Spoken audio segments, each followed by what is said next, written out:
antes de hacer el estudio citológico de las células de cuello uterino. Entonces, salvo el caso, vuelvo a repetir, uno le pregunta al paciente, ¿no? O a la paciente, ¿está usted arreglando? ¿Acaba de recibir su regla? ¿O va a empezar la regla? Porque si no, voy a encontrar hematíes. Y los hematíes nos indican que hay presencia de ulceración o una presencia de ulceración por una lesión de tipo maligna o premaligna, como ya hemos visto. Pero aquí, ahora, no necesariamente en toda lesión de tipo premaligna vamos a encontrar hematíes.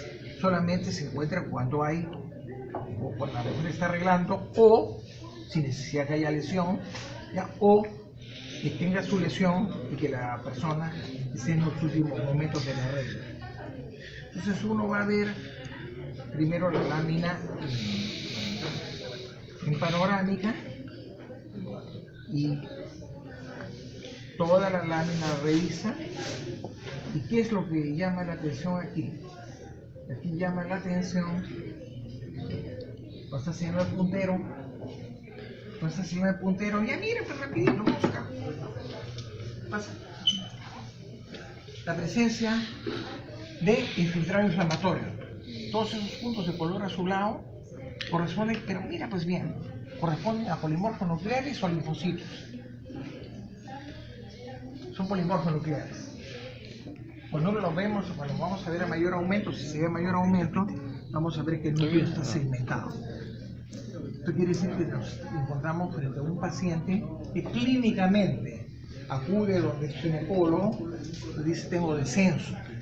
Oye, ya les expliqué, entonces el ginecólogo le pregunta, ¿por qué la mano ha ido pues a una fiesta, a una reunión? Y siempre le pregunta, uno es el centro, cuando estudia medicina, por ahí aparece una vieja y le saca una placa radiográfica y le dice, oye sobrino, ¿qué tengo acá? Y uno no sabe ni cómo ver la placa. E indiscutiblemente no tiene por qué saberlo todo, porque la medicina hoy es tan amplia, es como si un radiólogo no quisiera que diagnosticar una lámina de citología, no lo va a poder hacer. Entonces igual uno puede tener nociones como una placa de tórax, te van a hacer su serum, entonces bueno, hay una placa de tórax, pero debería ser un estudio, por ejemplo, de una gamografía, de una resonancia, ya resulta más complicado, entonces ya tiene que verlo un especialista. Pero lo que uno tiene que hacer aquí, como vuelvo a repetir, una descripción de lo que es lo que a uno le llama la atención. Es lo que llama la atención ese proceso inflamatorio. Quiere decir que los cambios que vamos a ver citológicos de las células escamadas del cuello uterino son producidas por un proceso de tipo inflamatorio. Si la noxa cesa, el epitelio, o sea, la metaplasia, ¿ya? Y la displasia, va lógicamente a desaparecer. Ahora, si es severa y continúa, puede finalmente a desembocar en una neoplasia. Estos cambios no son en 15 días, no son en un mes. Estos cambios se producen a través de los años y lógicamente el tratamiento es a través de los meses y a través de los años. Ya vuelvo a repetir, hay médicos que son pendencieros y se le descubre a un paciente, por ejemplo, una neoplasia. Y habrán escuchado, usted tiene, señora, que operarse ahorita, ya, porque si no usted se muere. El paciente ha aguantado pues 1 año, 2 años con su neoplasia, una semana más, una semana menos, no la va a empeorar ni la va a mejorar. No, pero va a permitir que uno haga una mejor evaluación de la paciente o del paciente. Si un consejo les podría dar, creo que uno queda su conciencia siempre tranquila si uno actúa con honestidad. No, uno debe ser siempre honesto con sus pacientes. ¿Y qué? Ya. La presencia de polinucleares, o sea, aquí qué cosa en descripción de lámina, aparte de lo que vamos a ver, elementos inflamatorios. O sea, probablemente aparte de la lesión, sería una cervicitis. O sea, un proceso inflamatorio. ¿Ya? No se encuentran tricomonas, hay disminución de la flora, no veo la flora, no veo tricomonas, no veo hongos.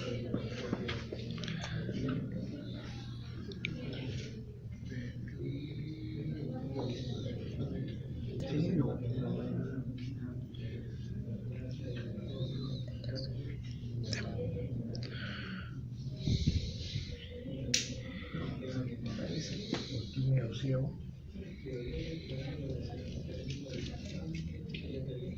Esa célula que tiene núcleo muy azul. Normalmente, vuelvo a repetir, el núcleo debe ser tirado a compás o las células superficiales ser puntiformes. Aquí nosotros no sabemos de qué área o de si es de la zona basal, parabasal, intermedias o superficiales son estas células con ese tipo de núcleo.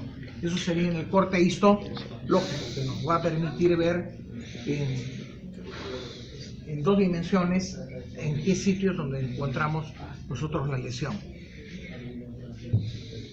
La presencia del papilomavirus, ustedes saben, y lo voy a repetir, es muy importante porque es una, entre comillas, como si fuese una reacción en cadena atómica, ¿no? Uno tiene relaciones con una persona, o varón o mujer, ¿ya? Y en el caso de la mujer, que va a estar a nivel del cuello uterino, el papiloma, uno tiene relaciones, uno se contagia, el papiloma vive sobre el pellejo del glande y del pene, ¿no? Y si tiene relaciones con otros, porque los virus saben que tienen tratamiento o no tienen tratamiento.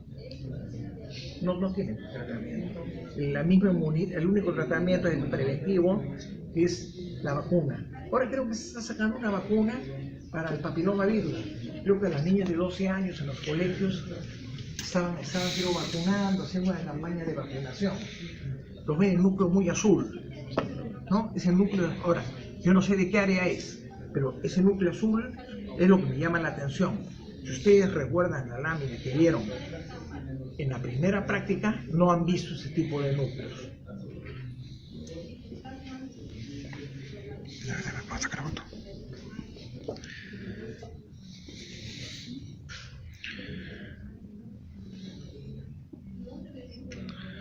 A final de cuentas, el patólogo, me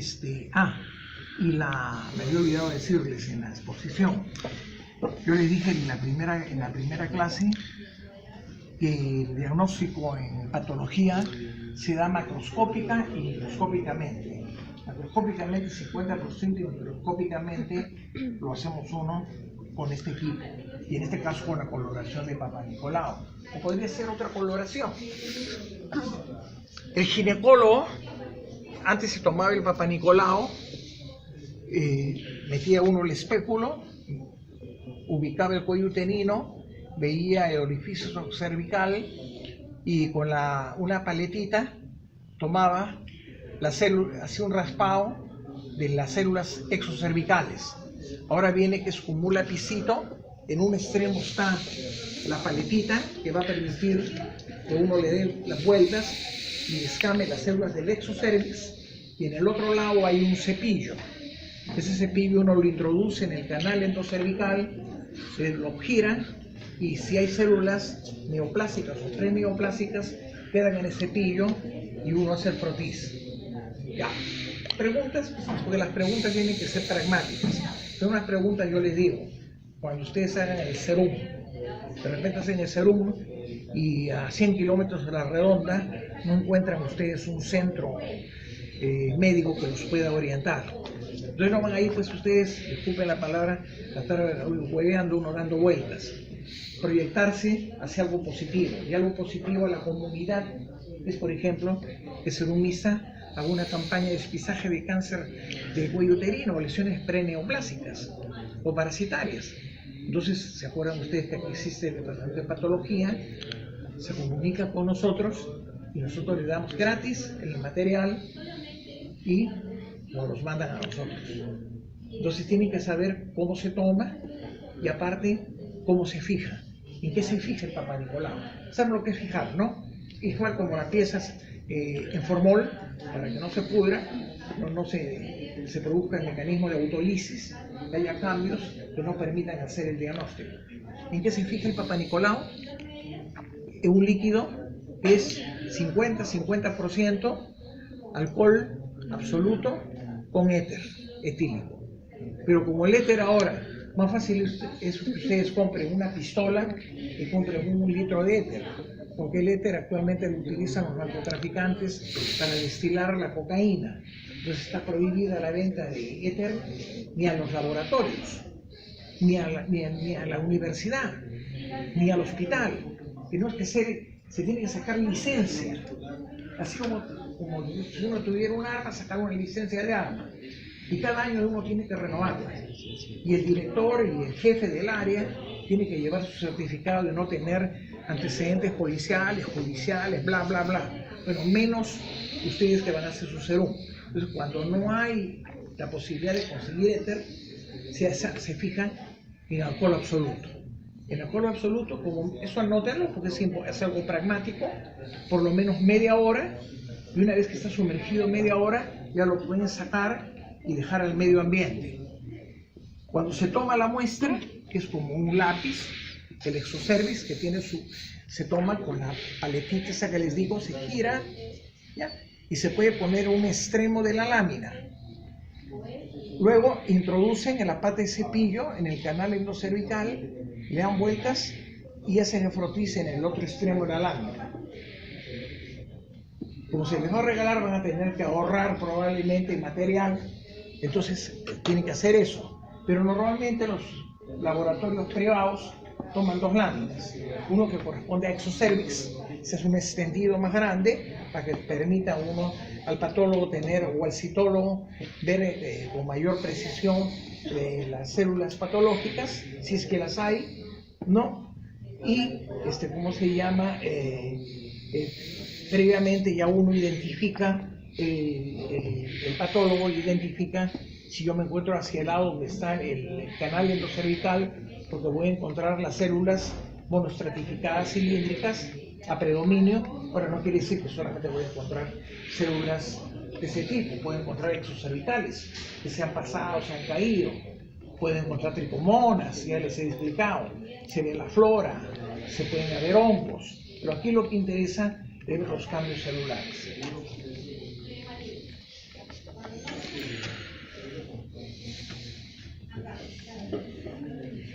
Cambiamos de microscopios. ¿Puedes pasarlo para acá?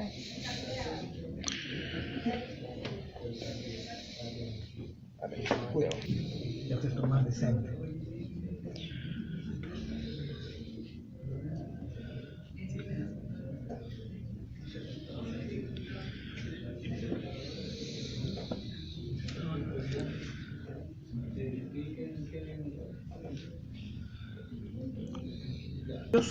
No está todo el cuello uterino.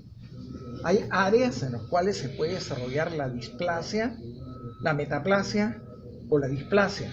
Entonces uno tiene que, en el Papa Nicolau puede ver zonas en las cuales se observa y otras zonas donde no se observan estos cambios. Les explicaba que cuando se hace la coloración, cuando se toma el Papa Nicolau, ahora antes se hacía al ojo, pero ahora se utiliza un aparato que se llama colposcopio. El colposcopio es como un espéculo que tiene una luna de aumento que le da a uno idea, más o menos un aumento de 5 o 6 veces el cuello uterino. Y estas lesiones van a hacer ¿de qué color es el cuello uterino? Como la boca, de color rosado, porque es un epitelio, una mucosa, mejor dicho. Entonces, ¿cómo se llama? Donde hay esas lesiones es de color blanquizco. Entonces el ginecólogo toma en esa zona, toma de todo el Papa Nicolau, pero en esa zona es donde más intenta sacar muestra, tanto en Papa Nicolau como en biopsia. Y aquí tienen ustedes, por ejemplo, miren, una célula binucleada que tiene 2 núcleos y con una cromatina sumamente cargada. El núcleo es azul, como si fuera una piedra de color azul. Son 2 núcleos, una célula binucleada.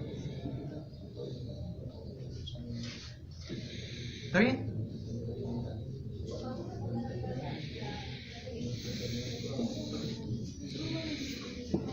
Ustedes saben que va a tener los ácidos nucleicos en el núcleo y por eso va a tomar ese color azul marcado.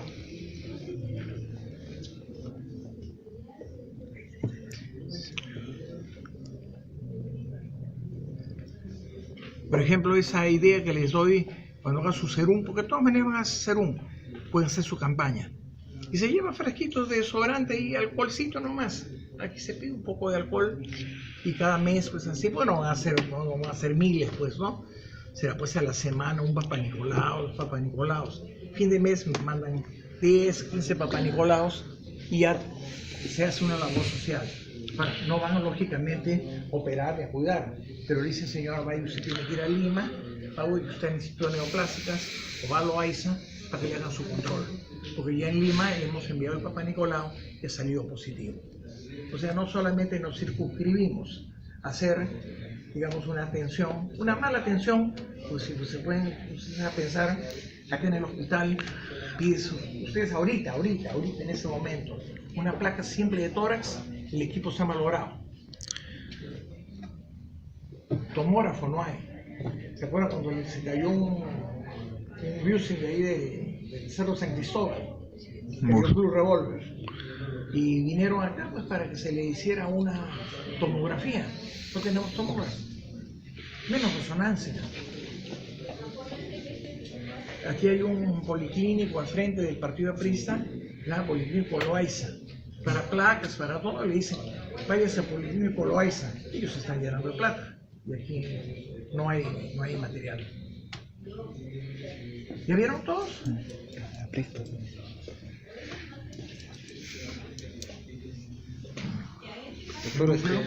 ¿Alcohol? ¿Qué alcohol?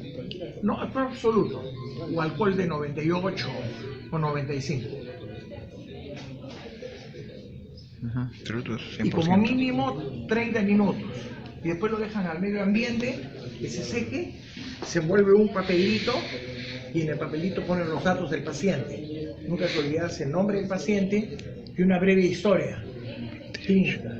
El paciente le va a decir, bueno, tengo tantos partos, o a raíz del último parto he seguido, he tenido hemorragias o he tenido problemas de descenso de tal característica, entonces uno lo anota. Y cuando llega a patología, ya el patólogo, antes de ver la lámina, uno lee y se da una idea de qué cosa es lo que presuntamente uno piensa encontrar en la lámina. Lo guía uno. Cuando ya vieron eso, ahora vamos a verla.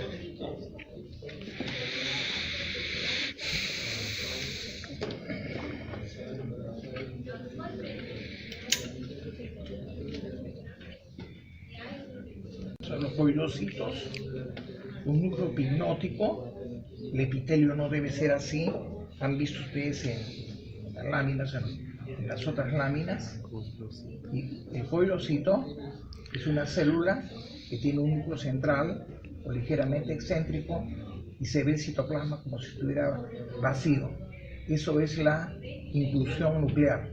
Es lo que les digo, el hijo de un alumno me dijo, parece huevo frito, doctor. Y la bauticé como células en huevo frito.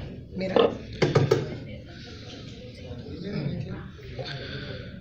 Y hay varios, pero lo que está señalando puede ser el núcleo central o ligeramente. En estos casos la persona eso no produce descenso, son lesiones de tipo silente, es diferente al caso de las lesiones bacterianas. Generalmente son de casualidad. Les comentaba, ¿cómo se llama? El grupo anterior, tenía una paciente que era enfermera, una mujer muy joven, tendría pues unos 23, 24 años, y tenía su pareja que era médico, y se separó de neoplásicas, y se separó del pata después, y dejó de ya con papilomavirus, le dejó de recuerdos un papilomavirus, y para mala suerte era 16, o sea la serie 16. Pero cuando se le hizo se hacía su Papá Nicolau vía de control y le salió una displasia severa. Una displasia severa. Se le dio tratamiento antiinflamatorio, etcétera, no se dio. Entonces, yo no soy ginecólogo, pero lo que escucho, lo que se hace es, se amputa el cuello uterino, es como si cortara uno la punta de la nariz. Eso se llama cono frío. Entonces se le amputó el cuello y se le esperó 6 meses. A los 6 meses se le hizo su control y le salió que ya se había convertido en carcinoma epidermoide. Entonces se le dijo a la mujer, ¿no? Usted era soltera, no tenía hijos, se había, ¿cómo se llama?, separado de su pareja. Entonces le dijo, oye, tenemos que sacar el útero de todas maneras, porque si no usted va a desarrollar, ya tiene usted su carcinoma in situ ahí, se le ha vuelto a reproducir el carcinoma in situ, porque se sacó la parte del cuello, pero no todo el cuello. Entonces, y el virus sigue ahí. Entonces, en la parte que quedaba del epitelio se desarrolló el carcinoma. Entonces le dijo, a ver, voluntarios, dijo, para que le hagan un hijo, pero ningún voluntario porque se iban a, digamos, a contagiar del papilomavirus. Entonces se hizo inseminación artificial, tuvo su hijo y después se le extrajo se le hizo una histerectomía a la paciente. Que vive hasta ahora. Ahora tendrá pues ya 28, 30 años. Esto les estoy hablando hace 10 años.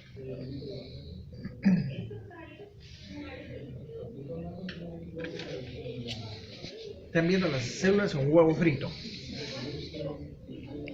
Esto equivaldría a los cupos de Cowdry en herpes genital, o sea, herpes tipo 2. O los cuerpos de Negri, en el caso de la rabia. Entonces uno no ve el virus, pero sí ve la inclusión.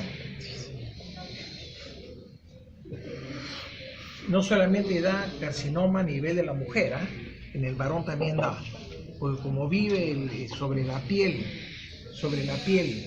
del pene, puede generar un carcinoma epidermoide a nivel del pene. Entonces hay que permanentemente cuidar. Aparte, si una persona se contagia, es como un anófeles, es una cadena, se va pasando, y no hay modo de... Y ni con preservativo, el papilomavirus no, porque eso inclusive va hacia la zona de las pilosidades, ¿no?, el vello pubiano, y ahí también hay papilomavirus. Entonces tiene una relación, así no se ponga un preservativo, de todas maneras, en el momento que tiene relación puede pasar el virus a la persona con la cual uno está. Y uno no va a querer pues, dejar, digamos, una huella así. Probablemente el caso que les cuento a ustedes, el médico no, ¿ya vieron todos? El médico no sabía que tenía papilomavirus. Y la enfermera pues no quería decir en neoclásicas porque se vino acá, porque le da vergüenza. Pero qué culpa tenía la pobre mujer que le pasaran el...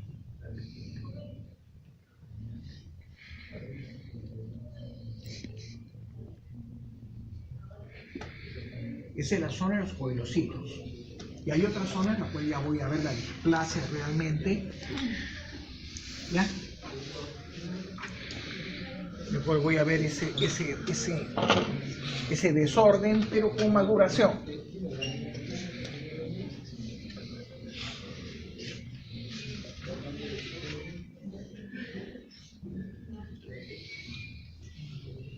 ¿Ya? Estamos en la capa intermedia y tenemos núcleos grandes que vienen a ser más pequeños, redondos y con cromatina más marcada. Que son los núcleos que hemos visto en el Papa Nicolau. Entonces, hacia el puntero, o sea, esa sería una displasia moderada, o sea, un NIC2. La displasia no solamente se ve a nivel de esos epitelios de tipo genital, cuello uterino, estos cambios pueden verse también en otros tipos de epitelios o mucosas. Por ejemplo, hay a nivel de estómago, a nivel de colon, de la mucosa, en los pólipos rectales o en los pólipos de colon puede existir el pólipo. Entonces uno dice, es esto un pólipo adenomatoso, ¿ya?, con focos de displasia o focos de carcinoma, o el pólipo se ha convertido en un carcinoma. Pero ya eso por otras causas, porque estamos hablando de la causa. En el caso del colon, por ejemplo, hay un problema genético, la poliposis múltiple familiar. Ustedes saben que todo pólipo a nivel de colon potencialmente, es una lesión tipo premaligna. Entonces, pólipo hay que sacarlo. Ya, pero cuando hay poliposis familiar, ya todos lo han visto, pues. Hay, ¿cómo se llama? La poliposis familiar el paciente tiene 80, 100 pólipos. Entonces no le vamos a sacar pólipo por pólipo. Entonces, ¿qué se hace ahí? Una colectomía total. Y se hace una boca, se aboca y se hace una colostomía. Inclusive hasta en niños, ¿ah? Hay familiares, mi contadora, que falleció de cáncer al colon. 4 hermanos habían fallecido de cáncer al colon, pues tenían poliposis familiar. Y yo le dije, todos los años debes hacerte una colonoscopía. Y nunca se la hizo, hasta que hizo un problema de obstrucción intestinal. ¿Y por qué era? Porque había desarrollado de un pólipo un adenocarcinoma de colon. Pero no murió de cáncer, sino de una complicación. ¿Cuál es la complicación de las operaciones de colon? Una de las complicaciones frecuentes. A ver. Trombosis de la mesentérica. Hizo su trombosis y se le vino un infarto y de toda la masa, creo que la mesentérica superior, y la paciente falleció de eso. Como las damas, cuando van a hacer la cirugía plástica, creen que van a salir perfectas, pero nadie sabe qué complicaciones pueden haber. Por bueno que sea el cirujano plástico. ¿Ya?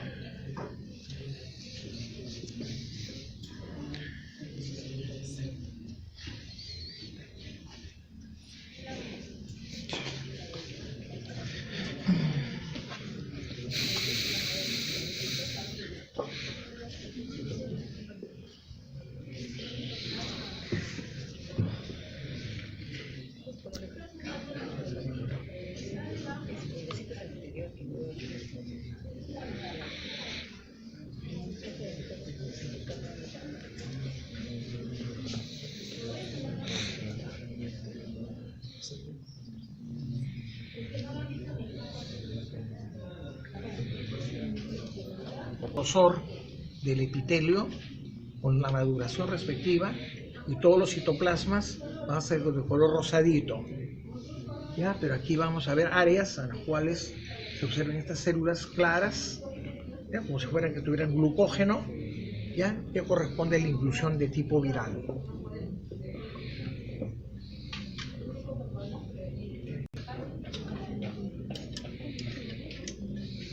Les explicaba a ustedes que los cambios en el caso de los infartos, cuando el infarto es inmediato y el paciente muere, uno hace un corte histológico y no encuentra nada.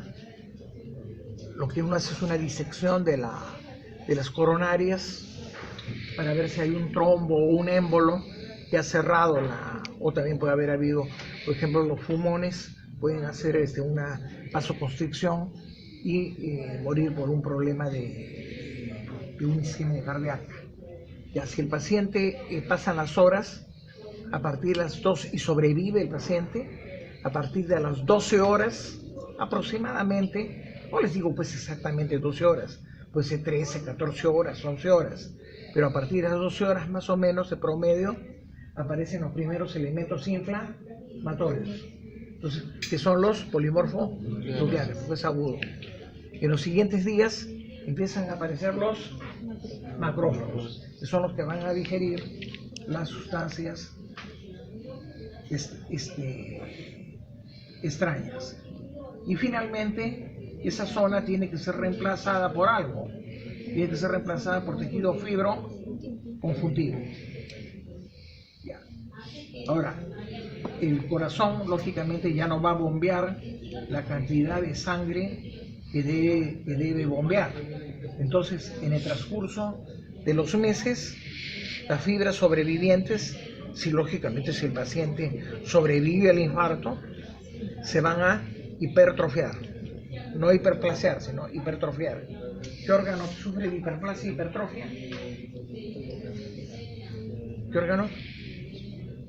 El útero, no se olviden. El útero, durante el embarazo puede haber hipertrofia y hiperplasia. Entonces aquí este es un infarto antiguo, y ya desaparecieron los elementos inflamatorios y vamos a encontrar dos zonas. Donde está señalando el puntero, es como una banda de color claro y está rodeada de las fibras musculares cortadas transversalmente, las fibras musculares cardíacas. Lo que está señalando el puntero es tejido fibroconjuntivo que ha reemplazado al tejido muscular que se ha necrosado. Ya, ahí está, miren, está señalando el puntero, toda la banda esa menor aumento, toda la banda esa clara corresponde a la zona de necrosis, ¿ya? Pero eso es una necrosis después de meses o puede ser un año, etcétera. Pero el paciente, ¿de qué murió? Yo diría que volvió a morir de un infarto. Generalmente, ¿qué es un infarto? Va a volver a repetir el infarto posteriormente. Eso no solamente ocurre a nivel del corazón, sino a nivel cerebral. El que hizo un infarto cerebral probablemente, en algún momento de su vida va a volver a hacer un infarto cerebral o cardíaco que lo va a llevar a la muerte. ¿Qué enfermedad en la que, aparte de las primarias del corazón, qué enfermedad es la que puede producir el desarrollo de infartos cerebrales y cardíacos? No, el ateroma, pues, ¿qué es el ateroma? Es una lesión in situ de la pared que va a producir por necrosis de la pared, depósito de lípidos y áreas de calcificación. Ese es el ateroma. Pero ¿qué enfermedad? La diabetes. No se olviden que el diabético, generalmente, y por eso vemos tanto la mayoría de diabéticos que están en una pata, son ojos, porque han sufrido de problemas de tipo circulatorio. Y no solamente circulatorio a nivel de extremidades inferiores, sino a nivel circulatorio cerebral, corazón, renal. Tanto en vasos de mayor calibre, mediano calibre y pequeño calibre. En pequeño calibre, ¿qué vasos? Los capilares glomerulares, el glomérulo. Por eso generalmente el paciente diabético muere también de insuficiencia renal.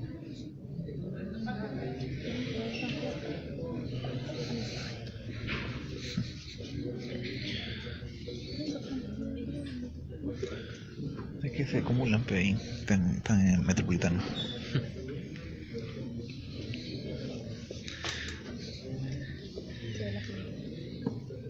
Eso les está hablando del CERU, de que donde vayan, de ahí puede ser la tesis.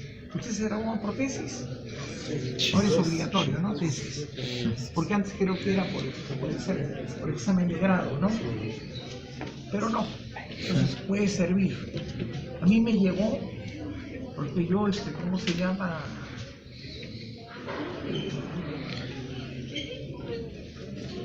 Soy la par de médico, soy periodista colegiado y yo me dedico a la publicación que corresponde a literatura médica, ¿no? Relacionada a historia o literatura médica. Y llegó a mis manos un libro del año 20, que lo tengo en mi casa, que se llama Geografía Médica. Geografía Médica, de 1920, cuando tiene el presidente Augusto B. Leguía. Entonces se había hecho un libro de Leguía, no, pues había hecho un médico sobre la patología en cada departamento del Perú. Entonces ahí podría ser una linda tesis, ¿no? ¿Cuáles son las patologías que existieron? Las patologías que se erradicaron, patologías que han vuelto a desarrollarse con nuevas patologías, como es el caso del SIDA, pues en nuevas virosis que hay en el norte, la chikungunya. Es un trabalenguas. Entonces, miren, ya tienen un tema de tesis. Porque los trabajos deben ser de tesis, como decía Julio Cetello, que era arqueólogo y médico, decía, los trabajos de investigación deben ser encaminados hacia la realidad nacional. Nosotros vivimos una realidad nacional paupérrima, en todo sentido. Actualmente, por ejemplo, hay, no digo pues que todo el hospital, pero un grupo de médicos han adquirido tuberculosis acá, empleados tuberculosis, y tuberculosis resistente al tratamiento, ¿no? Entonces, interesante sería ver qué enfermedades hubieron en esa época, desaparecieron y han vuelto a aparecer, o qué enfermedades nuevas se han agregado.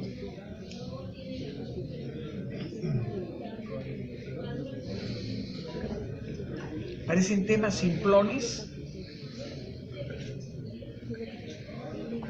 Por ejemplo, un trabajo que quiero hacer es el siguiente, así de simplón, ¿eh? Pero que no se ha hecho acá. Antes de que le hagan que le saquen la vesícula biliar a un paciente, durante el acto operatorio, hacer una punción, sacar una cantidad de bilis y ver si hay gérmenes o no hay gérmenes. Porque hay, por ejemplo, el caso de la salmonelosis, la salmonella tifus.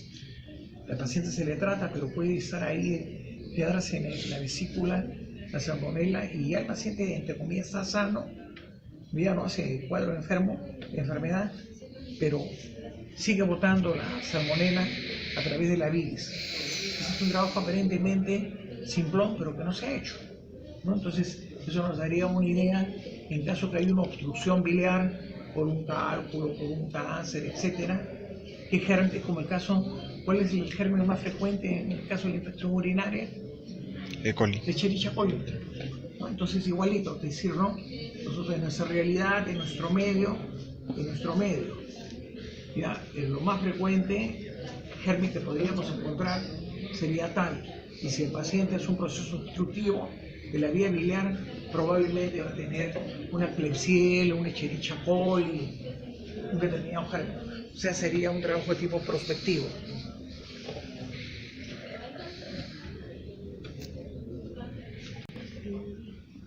Grande, con una buena cantidad de cromatina en las fibras musculares cardíacas que están alrededor, supervivientes de un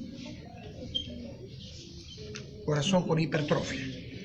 O sea, la hipertrofia aquí se va a ver porque hay un aumento de volumen de los núcleos y de la fibra cardíaca. Y es un infarto antiguo, aquí ni lugar a duda. Este infarto no tiene menos de 6 meses, 8 meses. ¿De qué murió después? Yo no sé, murió de un balazo, o sea, pero con la lámina que yo estoy viendo, yo digo, este paciente sobrevivió a este infarto grande. También del núcleo grande, ¿no? Normalmente el núcleo en las fibras miocárdicas son más chiquitos y están pegados al borde de la fibra muscular.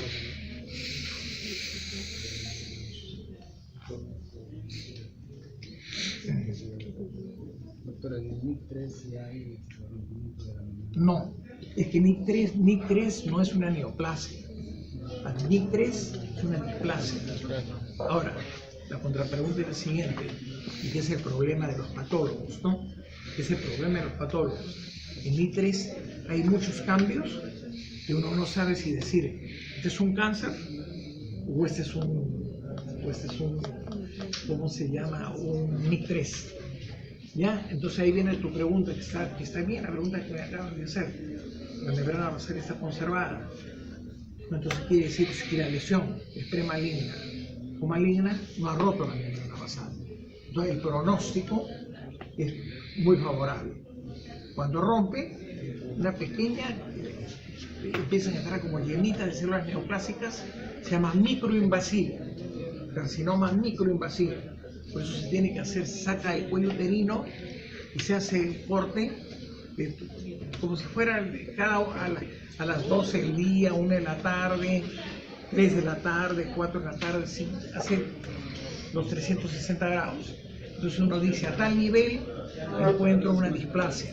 Porque en el cuello uterino se puede encontrar displasia, se pueden encontrar zonas de metaplasia, se puede encontrar carcinoma in situ y se puede encontrar carcinoma in situ o carcinoma infiltrado. O sea, no solamente se va a encontrar un solo tipo es como un pulmón. Si tiene un pulmón, puede encontrar antracosis, fibrosis, tuberculosis y pólipos, ¿no? Pero ahí la lesión principal es el carcinoma. Mayor posibilidad que puede llevar a la muerte del paciente. Pero la visión es microinvasiva. Se detectan también con microscopio óptico. Claro, el único modo. Creo que les dije a ustedes que el 90% de los diagnósticos en el Perú y en el mundo se dan con la colocación de metoxilina y eosina y con microscopio de luz. El microscopio electrónico nunca se utiliza. Se pensó que con el microscopio electrónico íbamos a llegar a hacer grandes avances. Se ha estancado. Ahora principalmente se ha desarrollado la inmunohistoquímica y lo que llamamos patología molecular, ¿no? Que permite inclusive ver, por ejemplo, le diagnosticamos al paciente por la histología o por el Papa Nicolau papilomavirus, pero el paciente, para el seguimiento del paciente, se tiene que saber cuál variedad de virus es, que 16 o 18 o cualquier. Entonces, si tiene otra variedad de virus, no va a pasar nada, que vivirá con su papiloma y ahí. Si tiene esos dos, el pronóstico es malo. Entonces es preferible hacer una esterectomía al paciente. ¿Y cómo se hace la tipificación? A base de serológica. Serológicamente se dice que es tipo 16, tipo 18, y el tratamiento ulterior lo va a estar en función del diagnóstico tanto microscópico como inmunológico. Bueno, muchachos, creo que hemos visto todo. Gracias por su presencia. ¿Alguna pregunta? Creo que hemos resuelto todo. Ya, chicos, gracias.